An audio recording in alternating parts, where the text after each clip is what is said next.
Boa noite. Que Jesus, da sua infinita bondade, nos ampare, nos envolva, nos assista amorosamente. Pai nosso que estais no céu, santificado seja o vosso nome. Venha a nós o vosso reino. Seja feita a vossa vontade, assim na terra como no céu. O pão nosso de cada dia nos dai hoje. Perdoa, Pai, as nossas dívidas, assim como devemos perdoar os nossos devedores. Não nos deixeis cair em tentação, mas livrai-nos de todo mal. Que assim seja, Pai, graças a Deus, graças a Jesus. Hoje nós vamos falar sobre a verdade, através de um texto de Vinícius, que está no livro Em Torno do Mestre. Interessante, né? O quanto a gente defende a verdade, o quanto falamos dela, mas muitas vezes é a nossa verdade e queremos muitas vezes impor os nossos pensamentos aos outros. Também há situações em que defendemos um lado ou o outro, né? Os dois extremos, mas poucas vezes refletimos em que lado está a verdade, né? Existe o meu lado, o lado do outro, e existe o lado da verdade. Pode ser que ela esteja ali numa outra ponta. Então vamos ver o que Vinícius nos traz. É um texto bem interessante para a nossa reflexão. Chama-se Pilatos e a Verdade. Eu vim ao mundo para dar testemunho da verdade. Todo aquele que é da verdade ouve a minha voz. Eu sou a verdade. João, capítulo 18, versículo 37. O Cristo de Deus veio ao mundo dar testemunho da verdade e o fez de tal maneira que pôde dizer com justeza: eu sou a verdade. Nós sempre ouvimos, as palavras do Mestre: eu sou o caminho, a verdade e a vida.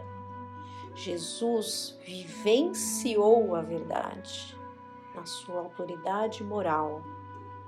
Ele alcançou, ele expressava, a verdade estava dentro dele e ele veio nos ser o guia, iluminar os nossos caminhos, nos mostrar qual é o caminho a ser trilhado, e ele nos conduz, nós permitimos, quando nós permitimos isso de fato, então ele é nosso modelo, ele é nosso guia, nós temos que trilhar, porque esse caminho do autoconhecimento, esse caminho do burilamento, esse caminho de evolução, Jesus está ali nos indicando, mas nós temos que trilhar, o esforço é nosso.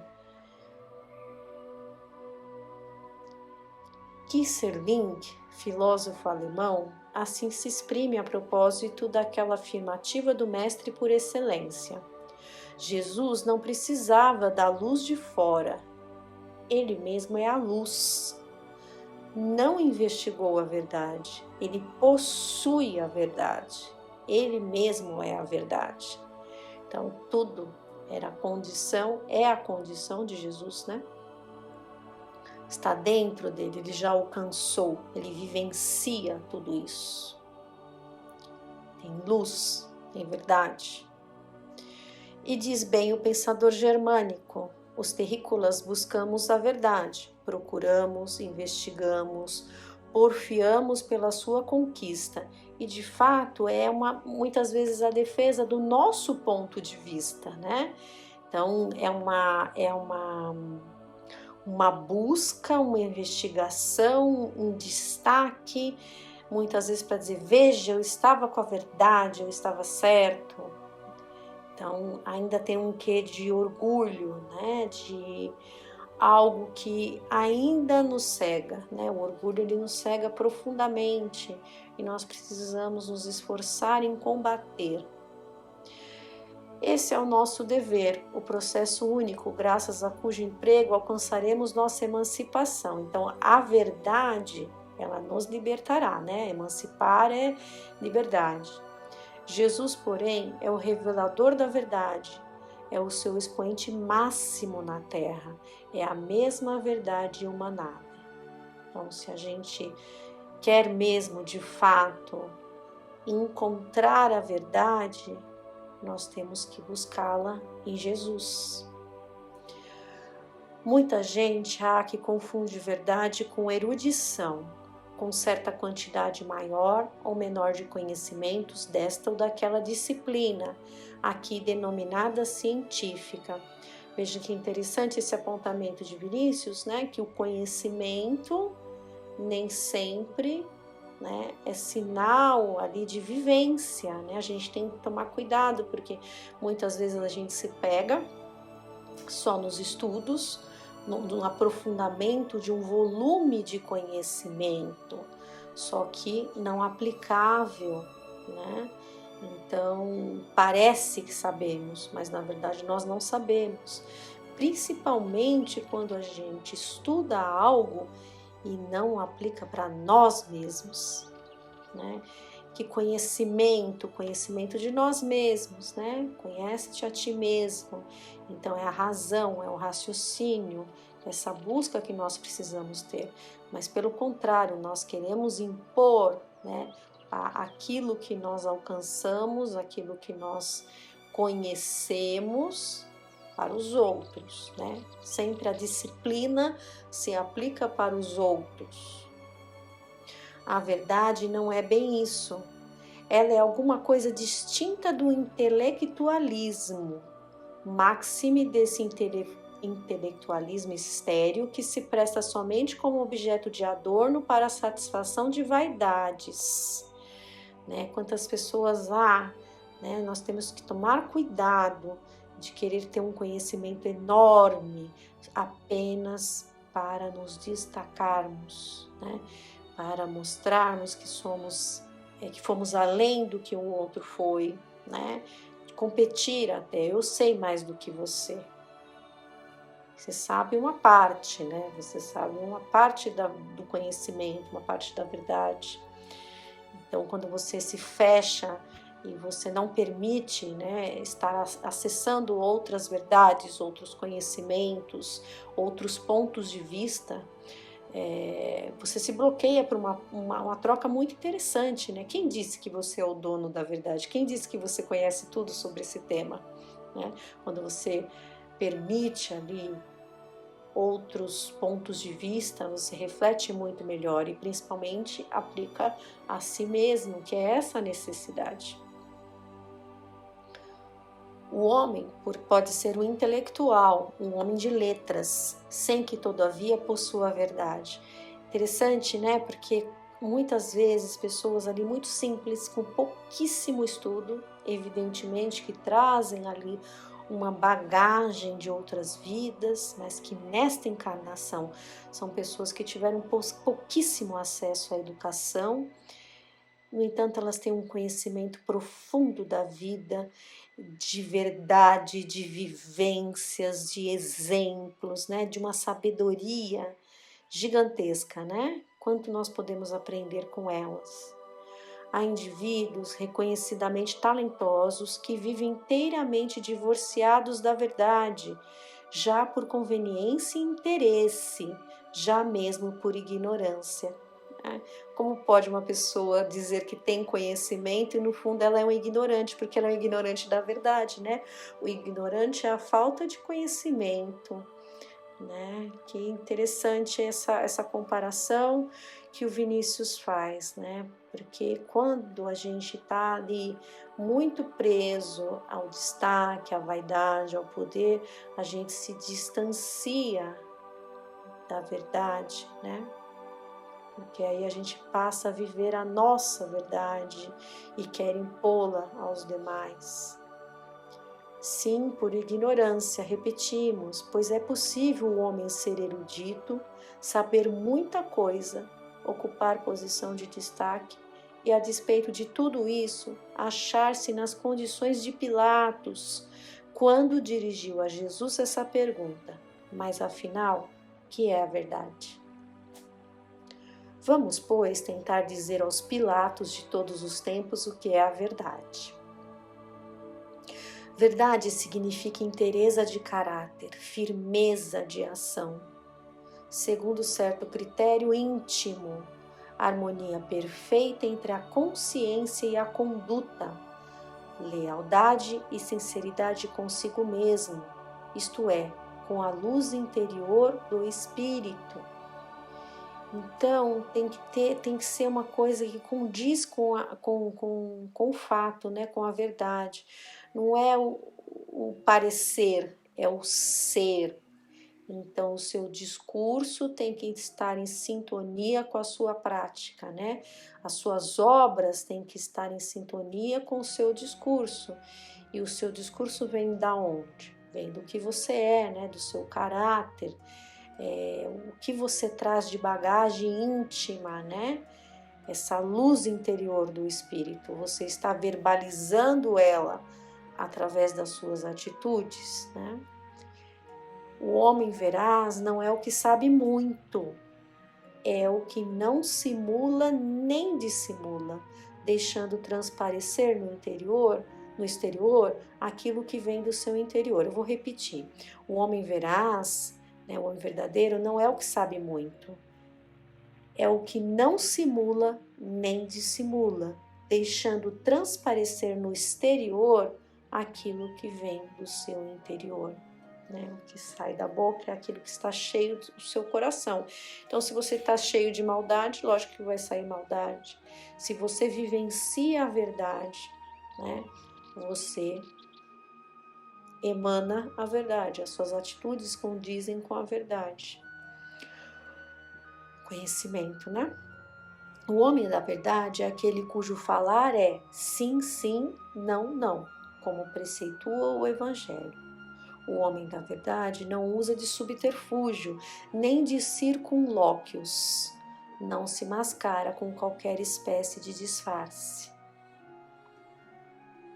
A verdade é também força, energia moral, fortaleza de ânimo. Ela é incompatível com as atitudes dúbias, né? Duvidosas, indecisas, pusilânimes. Em toda e qualquer conjuntura, conserva-se inabalável, inalterável. É um alicerce, né? É uma estrutura moral, ali, autoridade moral. Nada a intibia, desconhece temores, é alheia às ameaças. Nunca duvida do seu êxito. Crê piamente na vitória de si mesma. A fé é a sua aliada inseparável. Espera, confia, nunca desanima. Como eu falei, é um alicerce, né? É uma força. Quando nós sabemos, né, que estamos com a verdade de fato, quando nós não temos, né, nossa consciência não nos acusa de nada, nós não podemos nos deixar abater por acusações, por mentiras, por situações que são criadas, né? Não há necessidade de se criar conflitos, né, externos, né? Porque a verdade vai aparecer e nós não somos dessa forma, nós não agimos assim. Então é uma consciência leve que nós temos que buscar, né? Não temos que provar nada para ninguém, nós temos que agir, nossas atitudes têm que ser condizentes com a verdade. E esses exemplos é que vão ali validar a nossa intenção, o que nós somos verdadeiramente. A verdade é também, por sua natureza, incorruptível. Não há razões de interesse que a demovam. Não conhece quaisquer valores além daquele que ela mesma representa e encerra. Nada a seduz senão o seu próprio império e a sua própria realeza. É inacessível ao suborno. Todos os mil artifícios da fraude, do embuste, dos falsos raciocínios, em que é fértil o organismo humano quando pretende mascarar a mentira, encontra, na verdade, pronta e enérgica repulsa. E quantos artifícios mesmos a gente usa, né, para encobrir a verdade, como está descrito aqui, né? Mascarar com a mentira. Criamos histórias, enredos, acusações, mas a verdade está ali, firme e forte. Ela não vai se contaminar, não vai ser abalada. Uma hora ou outra ela vai vir à tona. Outro característico inconfundível da verdade é a ação. A verdade não fica inativa, né? Então a verdade é atividade, a verdade é trabalho, é ação. Como eu falei anteriormente, não adianta nós ficarmos só nos estudos, nós temos que trabalhar, nós temos que agir, porque é a verdade que vai nos levar ali ao nosso burilamento, à atitude de nos melhorarmos, né? De combater as viciações que trazemos em nós e de dar voz à nossa moral, né? Porque nós temos virtudes dentro de nós que nós precisamos ali deixar fluir, trabalhar. A verdade não fica inativa. Como potencial do espírito, ela permanece em constante atividade. Por mais que as multiformes modalidades do interesse a persigam e combatam, ela jamais se dá por vencida, né? Então está dentro de nós, está ativa. Nós que temos que potencializar a verdade, né? Por mais que exista o erro em volta de nós, a verdade está lá, dentro, né? Pulsando. E nós temos que agir para alimentá-la, para deixá-la forte em nós. Reage sempre, ainda que sem violência, mas com denodo e perseverança. 1000 vezes repelida, 1000 vezes retornará ao seu posto, donde não há força capaz de desalojá-la. A verdade, finalmente, é a sentinela de Deus, que do nosso interior nos adverte sempre até que a ela um dia nos rendamos dizendo: bendito seja aquele que vem em nome do Senhor. É a nossa consciência, né? Nossa consciência ali que dá todo esse guia, essa baliza aí da verdade, a voz interior. E eis aí porque Jesus entendeu de bom alvitre não dar resposta a Pilatos. Este homem tinha, como tem em todos os Pilatos, a verdade viva e palpitante no seu íntimo.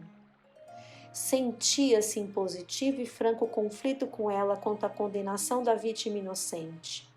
Condenação reclamada pela prepotência do século, apoiada na ignorância das massas populares. Embora ele não tenha encontrado nada, né? Ele sabia da verdade, ele simplesmente não fez nada, né? Ali, em sintonia com interesses, né? Falta de ação.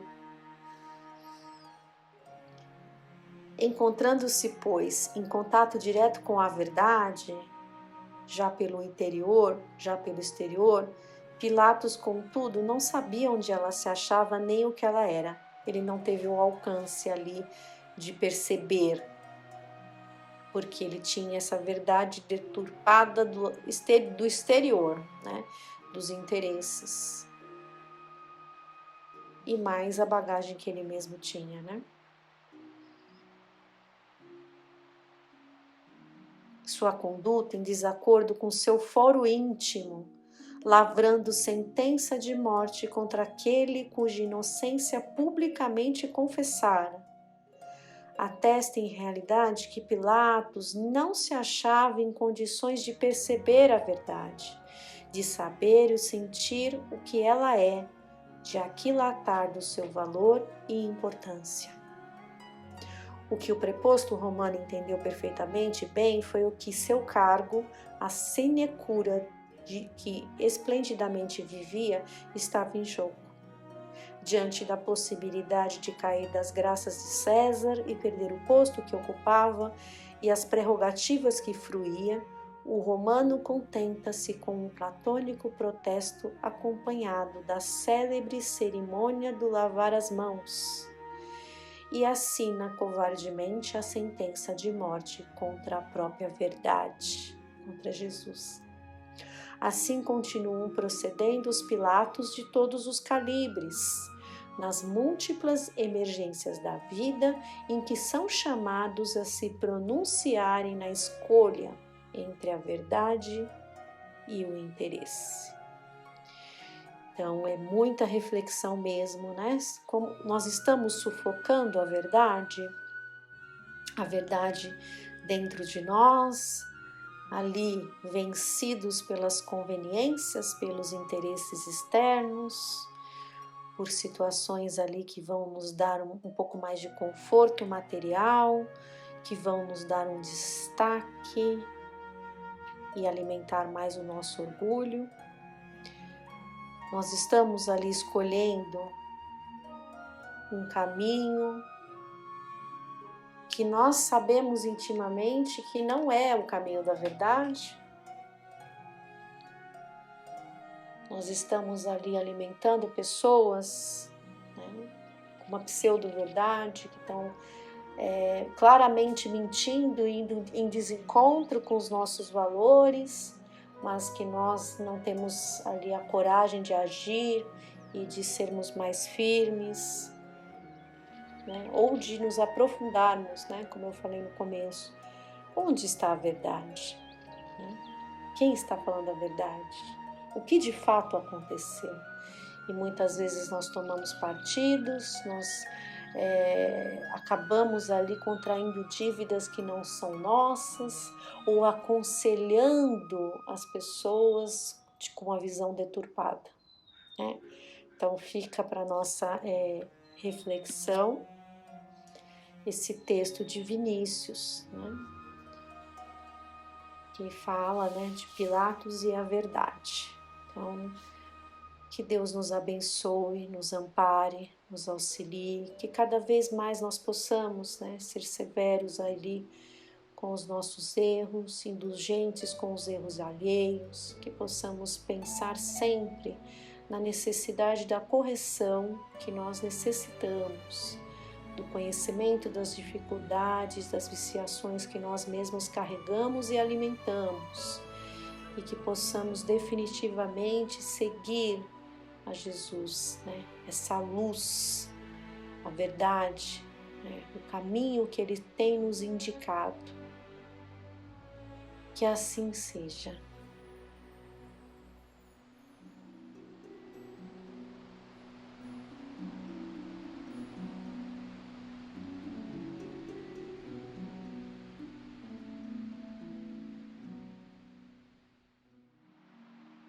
Olá a todos, vamos iniciar mais uma reunião, sempre gratos a Deus nosso Pai, nosso Criador, a Jesus Cristo nosso Mestre, a Frei Fabiano de Cristo e aos Espíritos amigos.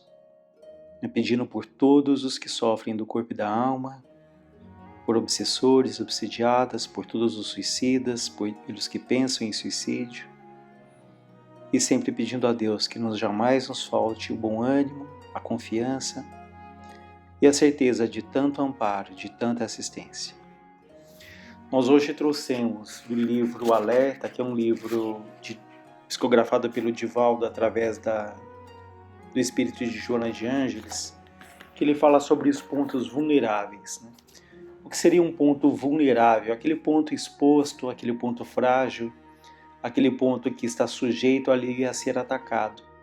E ele fala sobre os nossos pontos vulneráveis. E é dito: nas tuas fraquezas estão os pontos vulneráveis que deves revestir de forças. Os pontos vulneráveis representam uma resistência de toda a maquinaria, a segurança de cada indivíduo. Então veja um relógio, por exemplo, ele tem ali todo um sistema complexo, mas se uma única peça ali ela está desregulada, ela está quebrada, isso impede o funcionamento de todo o conjunto. Por isso é que ele diz que esses pontos vulneráveis, aqueles que estão sujeitos ali a uma avaria, a um desgaste, eles representam uma resistência de qualquer máquina, né? A segurança, humanamente falando, de qualquer indivíduo. E Joana de Ângeles continua dizendo: inevitavelmente as tentações te acercam, ferindo-te a vulnerabilidade no fulcro das tuas deficiências. Vejam que ela diz que inevitavelmente as tentações nos acercam. E o que são tentações? As tentações são justamente aqueles pontos que ainda estamos oscilantes, que ainda estamos desenvolvendo. Então, a tentação ela parte sempre de um ponto em que nós ainda não aprendemos totalmente, de um ponto em que nós não estamos seguros ainda. Então, há toda uma influência que pode sim existir de espíritos nesse sentido, mas eles vão ali nos atingir justamente nesses pontos. Eles vão nos tentar naquilo que ainda nós não dominamos completamente.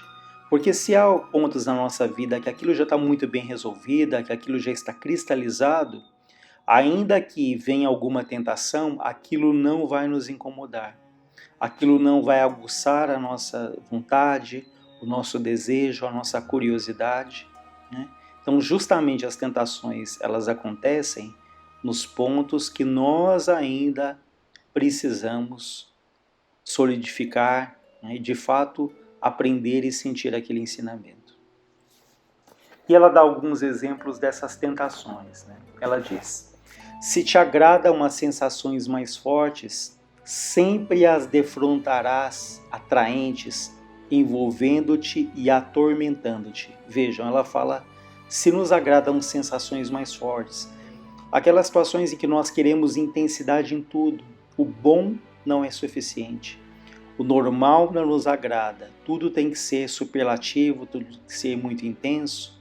Por exemplo, num casamento, alguém que tem uma vida ali familiar tranquila, equilibrada, no entanto, está sempre buscando uma emoção mais intensa, né, experiências mais intensas.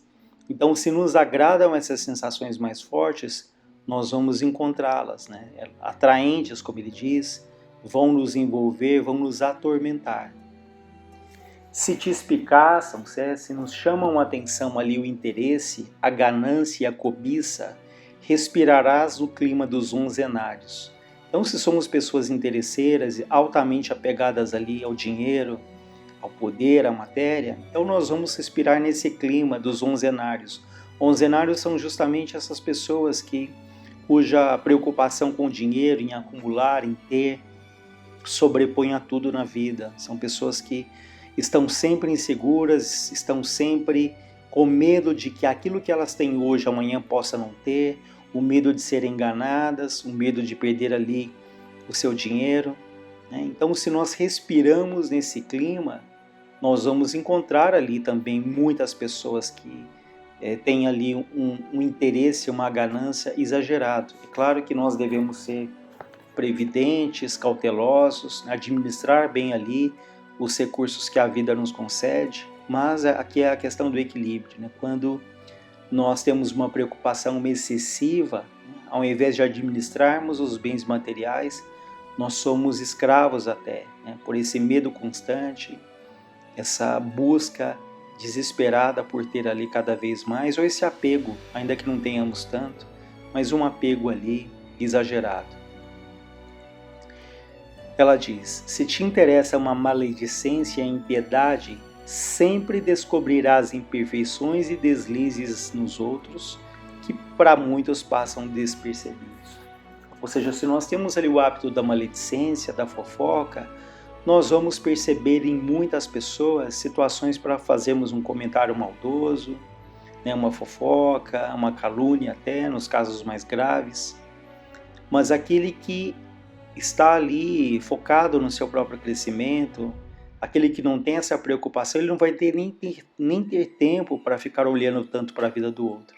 Mas se isso é uma dificuldade ou até um vício, nós vamos observar os outros com muito cuidado, com muita atenção, procurando ali pontos falhos, procurando algo que a gente possa fazer um comentário, disseminando ali, muitas vezes entre pessoas, comentários que podem ser só fruto da nossa impressão, da nossa dedução, mas que aquilo pode não ser uma coisa concreta. né? Então vejam que se nós temos então essa tendência à fofoca, nós vamos perceber e muito nos outros imperfeições, deslizes, motivos ali para os nossos comentários, para as nossas chacotas, né? Para os nossos dardos ali que emitimos. Ela diz: se preferes a ociosidade e o comodismo, encontrarás justificativas para a preguiça e o repouso exagerado. Então, se temos uma tendência a procurarmos muito tempo ocioso, o comodismo, a preguiça, nós vamos encontrar muitos motivos para isso. Então, aquele que quer ali trabalhar, ele vai encontrar muitos motivos para trabalhar. Ele vai se sentir motivado, ele vai ver uma razão naquilo que ele faz, ele vai perceber o quanto aquilo é importante para ele e para as pessoas que recebem ali a influência do seu trabalho, das suas mãos, do seu pensamento. Mas aquele que quer se acomodar, ele também vai encontrar muitos motivos. Ou está muito frio, ou está muito calor, ou tem excesso de trabalho. Né? Se pudesse ali o final de semana não duraria só 2 dias, mas duraria 3, 4 dias. Né? Então vejam que uma coisa é nós estarmos sobrecarregados, de fato. Há fases da vida em que as coisas se sobrepõem, se acumulam, mas uma coisa é estar sobrecarregado, outra coisa é nos sentirmos sobrecarregados. Então nós podemos ter pessoas que fazendo muito pouco, elas se sentem muito sobrecarregadas, elas se sentem muito cansadas, elas se sentem exaustas, exauridas ali, no limite das forças, mas porque é muito mais um estado mental, né, até de se sentir vítima ali de tudo, em que ela se sente muito cansada. Enquanto outros ali fazem muito, se dedicam muito e, no entanto, não se sentem tão cansados, porque mesmo fazendo muito, eles fazem aquilo com boa vontade, eles são gratos a Deus ali pela oportunidade do trabalho, da experiência. Então é claro que o repouso ele é extremamente importante. Assim como nós temos que aprender a trabalhar bem, nós temos que aprender a repousar bem. Né? Mas em tudo é o equilíbrio. Então esse repouso exagerado, ele é preocupante, ele é prejudicial. Nós podemos às vezes dormir o final de semana inteiro e acordarmos ali na segunda-feira. É claro que a gente vai acordar ali para se alimentar, um banho e tudo, mas podemos dormir muito, e na segunda-feira ainda assim nos sentimos cansados, porque não foi um sono reparador, não foi um sono que restaurou ali as nossas forças, as nossas energias. Né? Enfim, é o que ela fala da ociosidade, do comodismo. Se nos interessam, se preferimos isso, nós vamos encontrar motivos para nos sentirmos cansados e sempre ali nos queixando do excesso das atividades. Ela continua dizendo: se te afeiçoas à enfermidade, anotarás distúrbios e deficiências orgânicas, onde os outros defrontam recursos para exercitar o equilíbrio e a disciplina. Então veja, afeiçoar a enfermidade, gostar da doença, parece estranho isso, mas nós podemos cultivar, né? Esse gosto por visitarmos incontáveis médicos, tomarmos ali tantos remédios, nos sentimos doentes, né? Aquela situação em que a pessoa vai, faz uma bateria de exames, não acusa nada, ela fala, mas não é possível, eu estou doente. Aí acusa o médico, que é o médico incompetente, que os exames não foram fiéis. Enfim, essa busca pela doença para nos sentirmos vítimas, para fugirmos ali dos desafios, dos compromissos que temos que assumir, né? Para culparmos a Deus, a vida, por uma suposta doença. E nesse processo de afeiçoar a doença, nós de fato podemos ficar doentes. Porque esse estado mental de derrotismo, de abandono de si próprio, isso vai ali criando também lesões nas próprias células do espírito e nas células físicas também. Então vejam que, claro, na doença nós temos a obrigação de nos tratarmos, de procurarmos a saúde, mas o cuidado para que isso não seja ali um exagero, para que a gente não fique buscando a doença até como uma fuga, para que ninguém nos cobre nada, para que nós possamos nos isentar das lutas, das atividades que a vida nos aguarda. ela diz: cada espírito é colocado onde lhe cumpre progredir, vinculado aos recursos de que necessita para superar-se e reparar os compromissos infelizes do passado. Vejam que interessante. Cada um está sendo colocado onde deve, né, para o seu próprio aprendizado. Ouvimos às vezes as pessoas falando: eu nasci no planeta errado, na família errada, eu estou no local errado. Não, nós somos colocados onde há necessidades, onde há aprendizados, onde há alegrias, mas igualmente também aos desafios, às tristezas, o objetivo de desenvolver ali as nossas potencialidades, às vezes latentes, adormecidas, que precisam do nosso impulso, da nossa boa vontade, da nossa coragem, para que nós possamos pouco a pouco descobrir em nós essa força até então desconhecida, porque podemos fugir muito tempo, mas chega um momento em que nós somos obrigados, até pela bondade de Deus, a nos depararmos com essas lutas e vencermos e caminharmos ali mais rapidamente. A reencarnação, ela traz o aprendiz de volta à experiência malograda, né? Então, a nova existência aqui na Terra nos traz ali como aprendizes as experiências que foram fracassadas, a fim de que se fixem os valores positivos. Veja, o objetivo desses desafios é fixar em nós os valores positivos, não sermos vencidos pelas provas, mas vencermos as nossas lutas.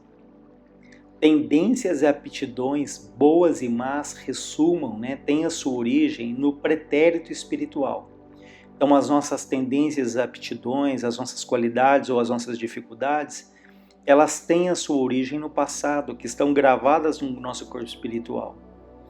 Mas nós renascemos com isso gravado, como ela diz, a fim de serem aprimoradas, tornando-se valiosas conquistas que impulsionam ao progresso e à paz. Então, há hábitos que nós cultivamos durante muitas existências, hábitos difíceis, como, por exemplo, esses que ela relacionou, às vezes o apego ali, exagerado ali ao dinheiro, ao poder, a maledicência, a preguiça.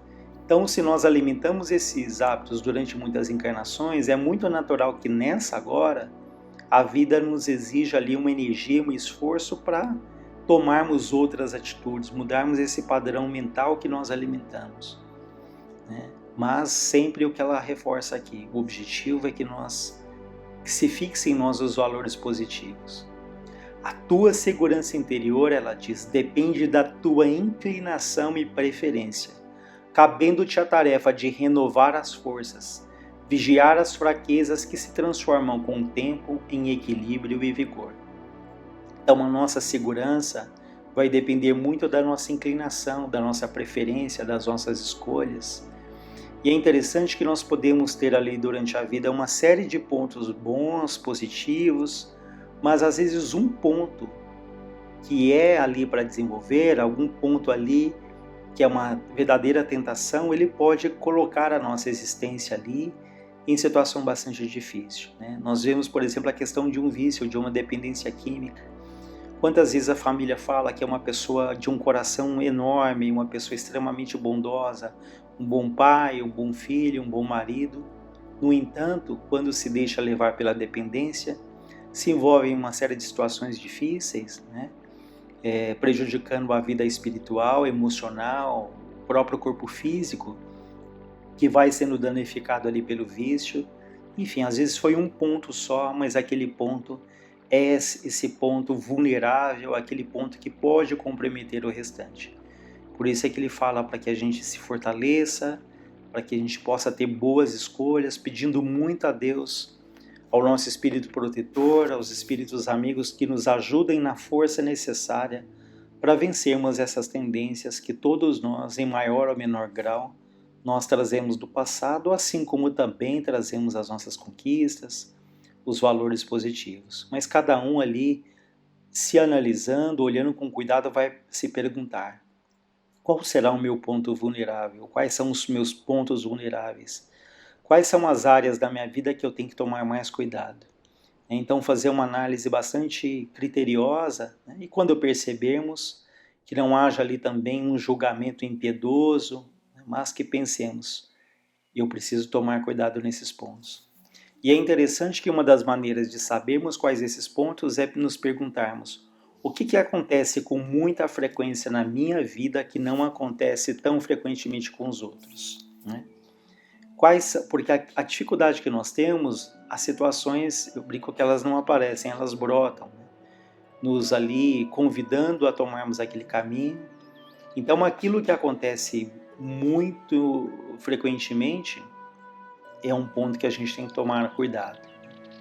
Por exemplo, uma mulher que ela se envolve com muitos homens já casados, muitos homens comprometidos. Talvez essa mulher fale, poxa, mas eu não quero isso, né?